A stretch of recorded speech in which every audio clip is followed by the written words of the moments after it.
väetis läheb? Väetis läheb täpselt samasse kohta, kuhu seemenad lähevad ühte kohta. Ühte kohta, kõrvale. Aga arvestades, et seemed läheb 250 kilo ja väetist läheb 60 kilo, siis peab päris pikalt tuhnima.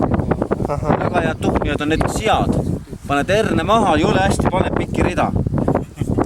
Võiks endale sellise metssea endale kodustada, et väga hea vaadata külvi sügavust, muidu pead ise siin tuhnima. Lased sea lahti, siga otsib siit üle üles kohe, vaatad, kas on õige sügavus.